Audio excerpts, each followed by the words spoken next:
Hər zaman oxuduğumuz Fatihə surəsinin 5-ci ayəsi. İyyəkə nə'budu və iyyəkə nəstə'in. Yalnız sənə ibadət edir və yalnız səndən kömək istəyirik. Allahdan istəmək, yəni dua etmək ibadətdir. İbadəti isə Allahdan başqasına yönəltmək olmaz. Peyğəmbər Allahın ona və əhl-i beytinə salamı olsun, bir hədisində belə söylüyor. İdə səəltə fəsəlilləh. İstədikdə yalnız Allahdan istə. Və idə istəəntə fəstəin billəh. Kömək dilədikdə isə ancaq Allahdan kömək dilə. İslam alimləri istəməyi və ya kömək diləməyi iki qismə bölmüşlər.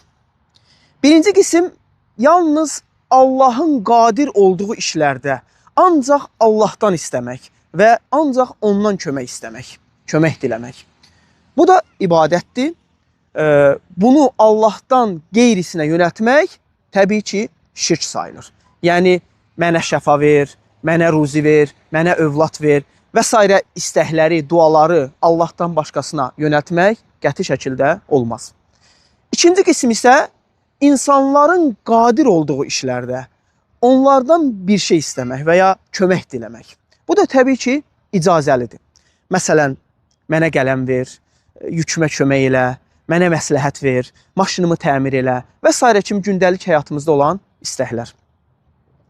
Sələflər imkan daxilində hətta icazəli olan istəklərini də insanlardan istəməzdilər. Məsələn, İmam Müslimin rəvayət etdiyi hədisdə Avf ibn Məlik, Allah ondan razı olsun, demişdi.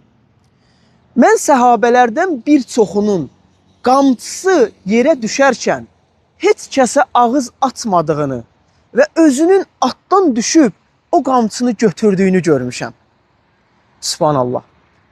Digər hədisdə Peyğəmbər sallallahu aleyhi və səlləm demişdi.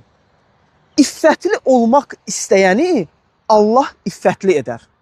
İnsanlara möhtac olmaq istəməyən kimsəni də Allah heç kəsə möhtac etməz. Başqa hədisdə isə belə keçir.